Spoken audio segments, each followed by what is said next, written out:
Olá, buscadores! Estamos iniciando mais uma edição do programa Leituras para Viver Melhor, programa produzido em parceria da Editora Teosófica com a TV Suprem. TV Suprem, que é o canal de comunicação da União Planetária, canal 2 da NET em Brasília. E se você estiver acompanhando pelas redes sociais, pelo podcast do Spotify, pelo YouTube, não deixe de curtir o vídeo, se inscrever no canal, que assim você nos auxilia a produzir cada vez mais conteúdo de qualidade para todos vocês. E hoje iremos conversar um pouquinho com a Cristiane Stinvelski. Seja bem-vinda, Cristiane. Obrigada. Obrigada, Charles. Parabéns pelo programa, está super bonito. Obrigado. A Cristiane, que inclusive participou lá nos primórdios, quando nós ainda idealizávamos o programa, né? A Cristiane participou desse planejamento inicial, isso 2, 3 anos atrás, e por coincidência, ela está aqui hoje, inclusive ela participou da definição do nome do programa, e por coincidência, ela está conosco aqui na 100ª edição, 100º episódio do programa, né? Então, é uma honra Super especial, receber. número cabalístico. Pois é, Charles, eu achei super interessante esse projeto, eu acabei me afastando, você sabe que eu estava ralando para terminar o doutorado em filosofia, e não consegui, infelizmente consegui terminar o doutorado, agora eu tenho o prazer e a honra de participar do programa que já está indo super bem. Bacana, ficamos muito felizes com a sua presença, né, e com a sua partilha que você trará hoje para nós das suas leituras. A Cristiane, como ela mesma mencionou, né, então ela terminou o doutorado em filosofia recentemente, e ela é membro da Sociedade Teosófica há bastante tempo, desde a década de 90. Inclusive, ela é conferencista da Sociedade Teosófica, coordena estudos, aqui mesmo no canal da Suprem, no canal Suprem no YouTube, é possível encontrar diversos vídeos, diversas gravações dela abordando assuntos relacionados à filosofia, espiritualidade, teosofia e afins. E o livro que ela escolheu para conversarmos hoje é de autoria do Ika Taimni, que é um autor aí bem renomado, né? Tem muitos livros dele na Sociedade Teosófica, publicados pela editora Teosófica, que se chama Ciência Oculta e Ciência Moderna. Essa obra foi publicada em 2020. Então, esse livro, né, tem um título bem inusitado, assim, acredito que provoque a curiosidade de muitas pessoas. Então, no título, ele traz uma relação, possivelmente trazendo um paralelo, né, uma proposta de conexão entre a ciência moderna e a ciência oculta. Acho que caberia você contextualizar rapidamente para quem está nos assistindo, quem não está familiarizado com o termo, o que seria essa ciência oculta e o que te chamou a atenção na obra, assim, por que você escolheu esse livro para conversarmos hoje? Verdade, Charles, ele faz um paralelo mesmo. Você sabe que eu sou fã do Time, né? Estou sempre citando os livros do Time. Infelizmente, a editora Teosófica valoriza bastante esse autor, né? E ele é um autor especial para mim, porque ele tem uma veia acadêmica bastante forte. Ele era PhD em Química pela Universidade de Londres e, ao mesmo tempo, um profundo conhecedor da filosofia oriental, da teosofia, principalmente da filosofia hindu, mais precisamente do yoga, e eu aposto que também, né, na sua modesta descrição, era também um grande yogi, porque a gente percebe que ele fala não só como um teórico, né, ele fala como uma pessoa que tem uma realização. Né? Isso me chamou a atenção pelo viés filosófico, né, porque ele faz um paralelo de ciência, entre ciência oculta, ciência ocidental, e os fundamentos filosóficos, né? Ele não fala exatamente como um cientista, mas mais como um filósofo da ciência. Apesar dele ser um cientista, ele compreende as dificuldades do público leigo. Então, ele fala para o público leigo de uma forma muito simples e muito resumida a parte científica da época, né? Que eu dei uma pesquisada aqui, se eu não me engano, esse livro foi publicado pela primeira vez em 74. E ele faleceu em 78, então a gente vê que era um livro da maturidade dele, portanto, bastante importante, né, que as pessoas se dedicam antes de morrer a fazer algo muito especial. E ele, então, faz um paralelo entre a ciência oculta, e aí ele apresenta, explica o que é, como é que ela se estabelece, quais são os métodos, e em comparação com a ciência ocidental, que ele conhece bastante bem, e ele dá um destaque, então, para as limitações que a ciência ocidental tem, né? Ele tem uma abordagem bastante crítica, ele expõe resumidamente, né, os assuntos de ciência, que para mim é bastante prático e útil, porque a gente não tem tempo, né, de ficar se aprofundando em ciência, a gente não entende. Então, ele fala de uma maneira simples, acessível, resumida, a parte científica, a teoria da relatividade, né, os teóricos, os físicos da década de 70, e aí ele faz uma comparação explicando, né, o que a ciência oculta traz de complemento, de expansão àquele conhecimento que, segundo ele, o conhecimento da ciência moderna é bastante limitado, porque ele só alcança a parte física do universo, enquanto que a ciência oculta, como nós sabemos, estudiosos da teosofia, ela alcança principalmente essa parte invisível do universo, que a gente chama de parte imanifestada, o mundo sutil, né? O mundo que não é acessível aos olhos, né, do ser humano comum, e não é acessível também aos métodos científicos que nós conhecemos. Muitas vezes, né, nós acabamos superestimando, né, a ciência acadêmica. Claro que ela tem, obviamente, né, isso é nítido, que ela tem sua importância na nossa sociedade de maneira inquestionável, né, desde o avanço da tecnologia, a qualidade de vida das pessoas, o avanço da medicina, a, a média de vida do ser humano, que, né, aumentou exponencialmente em relação a outros períodos históricos, mas muitas vezes se renegado, né, também os saberes antigos, porque a humanidade está aqui há muito tempo, né, há milhares de anos, e essa humanidade, ela desenvolveu diversos saberes sobre como viver, né, eu acho que eu também sou estudante de ciências da religião, uma área do conhecimento que poucas pessoas conhecem também, né, a gente fala ciências da religião, como assim ciência e religião, né? Bom, você tem antroposofia da religião, história da religião, psicologia da religião, mitologia e assim por diante, né, teologia.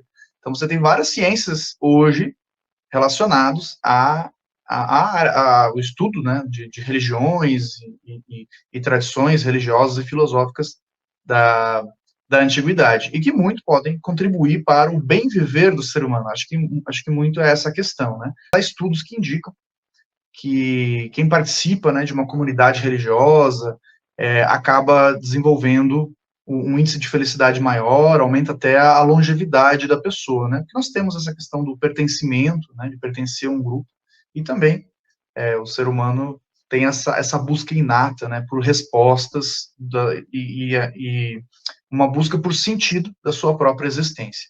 E na questão da ciência oculta, Cristiane, como que nós poderíamos apresentar isso para quem está nos assistindo e é completamente leigo, né? Como que se investiga isso? Na ciência acadêmica a gente sabe como que se descobre pelo método acadêmico. E na ciência oculta, como é que funciona?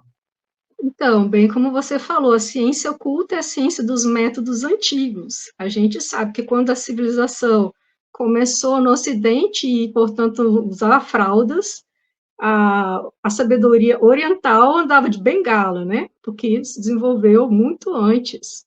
Então, bem como você falou, não existe um desvalor à ciência ocidental, mas a ciência oculta, ela vai além do que a ciência ocidental é capaz de alcançar, portanto, ela traz respostas para questões que a ciência ocidental, com seus métodos experimentais, ainda não consegue responder, né? Então, uma crítica bastante interessante, importante, que o Time coloca no livro dele, já no prefácio, ele começa criticando que essa atitude cética, no sentido negativo, por parte dos cientistas, de negar aquilo que não pode ser alcançado pelos métodos da ciência moderna. Ou seja, dizer que aquilo que nós não conseguimos ver e que nós não conseguimos investigar com os nossos experimentos não existe.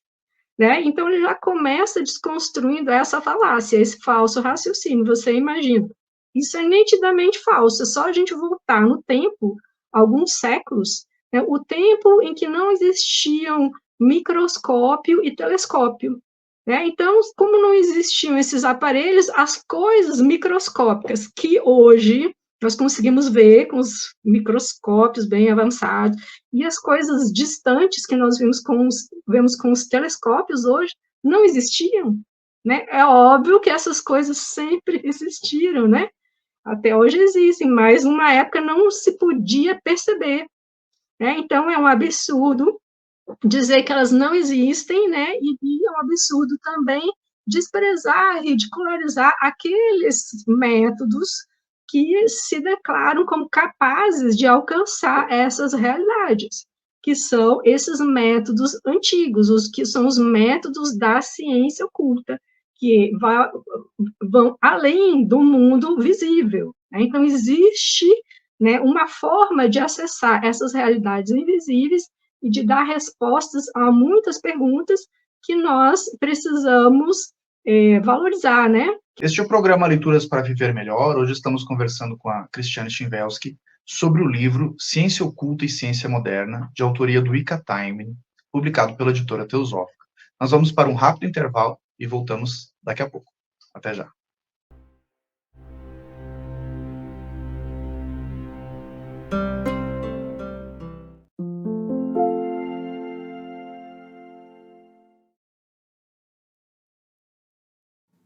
A editora Teosófica está com uma grande novidade para seus leitores.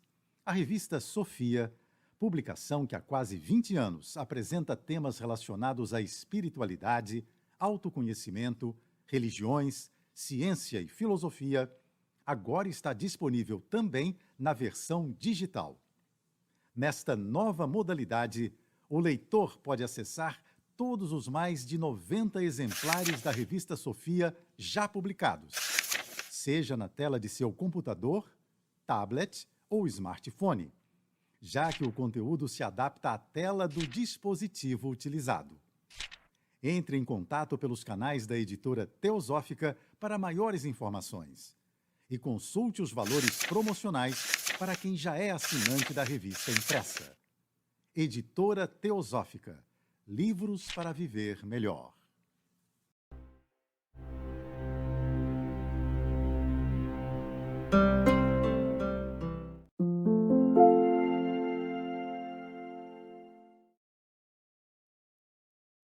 Estamos de volta com o programa Leituras para Viver Melhor, hoje conversando com a Cristiane Stinwelski sobre a obra Ciência Oculta e Ciência Moderna, de autoria do Ika Time. Cristiane, então, nós estávamos desenvolvendo, né, esse raciocínio, né, da ciência oculta, da ciência moderna, de como muitas vezes, né, muitas pessoas, na verdade, né, muitos indivíduos acabam renegando esses saberes antigos. E se nós observarmos, né, se nós retrocedermos aí um tempo na nossa história, a gente vai perceber que, inclusive, muitos saberes que eram de propriedade do ocultismo, digamos assim, do esotérico, posteriormente acabaram sendo incorporados, né, em métodos terapêuticos, como, por exemplo, a hipnose. A hipnose era uma coisa dos místicos, né, dos bruxos, dos magos, hoje é algo de psicólogo, né, de psicoterapeuta. Então, muitas vezes a gente tem isso, né, uma descrença quanto à eficácia de métodos, e que posteriormente a gente percebe que, não, tem a sua aplicação, né, tem a sua utilidade, tem o seu valor. E sobre os métodos de acesso, Cristiane, do conhecimento oculto, o que o autor traz para nós, né? Quem que é? Eu quero desbravar esse conhecimento. Como eu faço? Como começar, para quem está nos assistindo? Sim, então, o grande diferencial que o Time apresenta em relação aos métodos de pesquisa da ciência experimental, que nós já temos uma noção do que seja da ciência oculta, ele está no sujeito, não está nas ferramentas, por exemplo, os aparelhos, microscópios, raio-x, esse tipo de coisa, está no sujeito, né? Então, ele diz o seguinte, que todo ser humano tem poderes ou capacidades latentes. Por exemplo, como a gente comumente utiliza a palavra clarividência, né? Mas não nesse sentido de ter um palpite sobre quem vai ganhar o campeonato, a Copa, né? Aquele pressentimento, mas clarividência no sentido de ciência oculta mesmo, ou seja, a capacidade de ver com clareza um objeto que não é, de uma maneira que não é vista, né, pelos 5 sentidos. Então, todo ser humano tem essas faculdades latentes, mas elas, então, para serem despertadas, precisam de um longo treinamento, de um longo método. Então, aquele sujeito que desenvolveu essas capacidades, não de uma maneira leiga, por conta própria, ou espontânea, a pessoa às vezes tem um dom, como a gente chama, né, de nascença, né, capacidade de perceber algumas coisas do futuro, não nesse sentido, mas num sentido bastante científico, um desenvolvimento orientado por pessoas que já têm essa habilidade desenvolvida e com um treinamento adequado para reconhecer e entender essas percepções desse mundo invisível a nós. Então, a gente pode fazer até uma comparação com um exame de raio-x ou uma tomografia. Tanto eu como você podemos olhar lá para as imagens de uma tomografia, mas a gente não sabe interpretar, a gente não sabe nada, né? Então, o que adianta ver aquilo? Eu vou ver, vou fazer um monte de fantasias a respeito daquilo, mas não é um conhecimento científico. Então, o cientista oculto, além dele ter essa clarividência e outras faculdades despertas, ele ainda recebe um treinamento para ele entender aquilo que ele está vendo, para ele não se iludir. Então, se trata de um método bastante objetivo, que toda pessoa que seguir, tiver aquele desenvolvimento, que aplicar aquele método, vai ver a mesma coisa, ou seja, não é um jogo de palpites. Então, ele diz que existe essa possibilidade a todas as pessoas estão dispostas a desenvolverem essas capacidades. No entanto, ainda assim, existe uma reserva, né, de acesso a esses métodos. Por exemplo, você, nós não temos, né? Nós somos pesquisadores teóricos, mas não temos ainda acesso a esse tipo de treinamento, porque ele, além de exigir muito daquela pessoa, em termos, assim, de desenvolvimento ético, né, de dedicação, de estilo de vida, ele ainda, assim, oferece riscos não só da própria pessoa virar um rato de laboratório, né, da própria ciência ocidental, né, a gente sabe que alguns paranormais viraram ratos de laboratório, mas também o risco da própria pessoa escorregar naquilo ali e, de repente, passar a ser manipulada para usar aquele tipo de conhecimento para construir tecnologias, para construir novos tipos de armas, né, construir bombas e construir tecnologias que vão acabar caindo em mãos erradas e vão ser altamente destrutivas e perigosas para a humanidade. A gente já sabe que com muito menos conhecimento da química que se tem hoje, já fizeram a bomba atômica, e olha que isso criou para a humanidade, né? Imagina a pessoa que tem capacidade, como a gente sabe, nos relatos, né, da Sociedade Teosófica, da Blavatsky, que tinha o poder de desmaterializar e materializar objetos, né? O que a indústria de armas faria com uma pessoa com esse tipo de capacidade, né? Não faria coisa boa. Então, existem esses conhecimentos, mas esses métodos são super reservados. Ainda assim, as teorias que não oferecem risco, conhecimento teórico sobre isso, que não oferece risco à humanidade, estão amplamente publicados aí na literatura do mundo, né, e muitos na editora teosófica também, né, muito conhecimento teórico de ocultismo que só pode causar benefício, que não causa risco à humanidade. Enquanto você falava, eu estava pensando aqui sobre... Hoje está muito em alta, né, as machine learning, né, que popularmente se chama de inteligência artificial. E você estava falando, né, sobre a capacidade de perceber ou antecipar acontecimentos futuros, e me veio que, por exemplo, né, algumas máquinas, através de cálculos de probabilidade, conseguem fazer isso, né? Hoje tem uma inteligência, uma programação de um jogo, de um videogame, né, o jogo do FIFA, que conseguiu, acho que nas últimas 3 ou 4 Copas do Mundo, antecipar qual seria a campeã, né? E na última Copa do ano passado acertou novamente, dizendo que seria a Argentina, através de cálculo. Então eles têm os dados ali dos jogadores, né? E eles fazem uma simulação com os clubes ali, né? Virtual, digital, e consegue, né? Aí me ocorreu se daqui a pouco, né? Essa capacidade algumas pessoas já não têm desde sempre. Então essa capacidade de porque alguns autores, inclusive, relatam isso, né? Que não é como se eles vissem o futuro, mas eles conseguem ver o que é mais provável, né? Eles conseguem ver as possibilidades, né? Porque não está pré-definido, né? Pode ser evitado, pode ser alterado, inclusive, senão não teria sentido também, né? A pessoa antecipar um acontecimento futuro se nada pudesse fazer a esse respeito. Mas que seriam as probabilidades, o que é mais provável. O que hoje, algumas máquinas, para a gente ver como isso é possível, né? Que hoje algumas máquinas conseguem realizar isso. Então, a gente começa a perceber que talvez realmente seja possível. Então, isso me lembrou das cartas dos Mahatmas. No início do volume 1 das cartas dos Mahatmas, o Sinnett, né, aquele membro da Sociedade Teosófica que participou ali da redação dos textos, participou das comunicações com os mestres inspiradores da teosofia, e também esses cientistas ocultos, esses mestres, né, estava discutindo com o Mahatma, porque ele queria, sabendo que o Mahatma tinha poderes de materializar objetos, queria que o Mahatma materializasse um jornal, né, que, se não me engano, era uma publicação de Londres, materializasse no mesmo dia na Índia. Naquela época, tudo ia de navio.